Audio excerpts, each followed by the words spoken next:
Hi, today in this podcast I'll be talking about the economists David Ricardo, Adam Smith, Irving Fisher, and John Maynard Keynes about the certain accomplishments, economic theories, and famous writings, and certain quotes that they said throughout their lives. The economic accomplishments of David Ricardo is that he theorized that economy generally moves towards a standstill or a recession.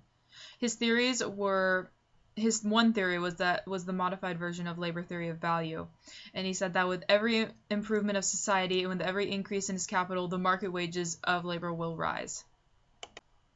The famous writings of David Ricardo include The High Price of Bullion, A Proof of the Depreciation of Banknotes, Principles of Political Economy and Taxation, and On Protection in Agriculture. Some of David Ricardo's most famous quotes include, "There can be no rise in the value of labor without a fall of profits," and "The rise or fall of wages is common to all states of society, whether it be on the stationary, the advancing, or the retrograde state." This next economic model shows off the major theory that David Ricardo believed in, which was the modified version of labor theory of value.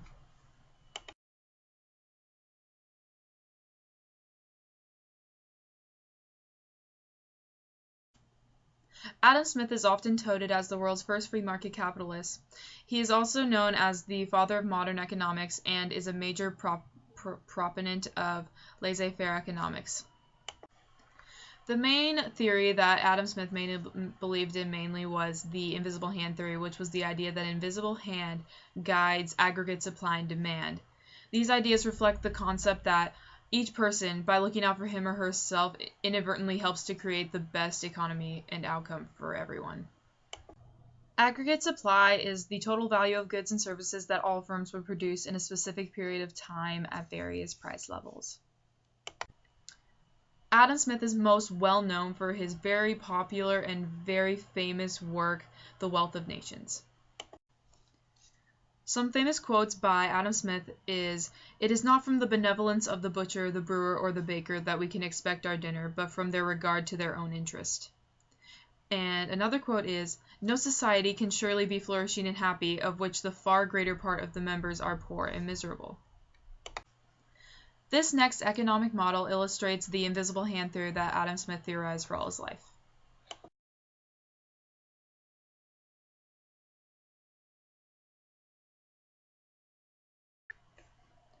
Irving Fisher's biggest economic accomplishment was that he was one of America's greatest mathematical economists and was one of the clearest economic writers of all time. He had the intellect to use mathematics in virtually all his theories and the good sense to introduce it only after he had clearly explained the central principles in his words. However, he believed during the Great Depression that there would be that there was an imminent recovery, and that lost him a lot of credibility. A depression is characterized by high unemployment rates and declining real incomes. Irving Fisher's main theory was the Fisher separatism theorem, which was the idea that the goal of any firm is to increase its value to its fullest extent, regardless of the preferences of the firm's owners. Irving Fisher's most famous writing is known as Fisher's Theory of Interest. Some famous quotes by Irving Fisher are, "The rate of interest acts as a link between income value and capital value." Also, "Stock prices have reached what looks like a permanently high plateau." This next economic model illustrates Irving Fisher's main theorem of Fisher's separation theorem.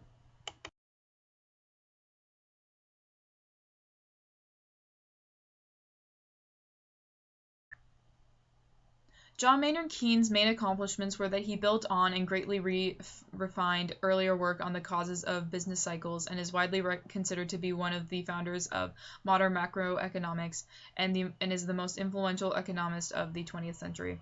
His ideas are the basis for the school of thought known as Keynesian economics and its various offshoots. Keynes' main theory was the Keynesian economics, which is a theory of total spending in the economy and its effects on output and inflation. One of its main ideas is that aggregate demand is influenced by a host of economic decisions, both public and private, and sometimes behaves erratically.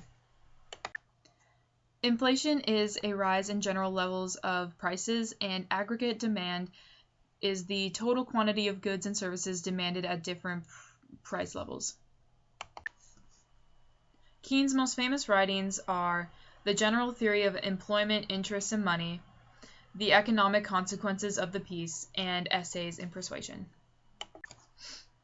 Keynes' most famous quotes are, "In the long run, we are all dead," and another famous quote is, "The difficulty lies not so much in developing new ideas as in escaping from old ones." This next economic model illustrates the main idea that Keynes had, which is known as the Keynesian economics.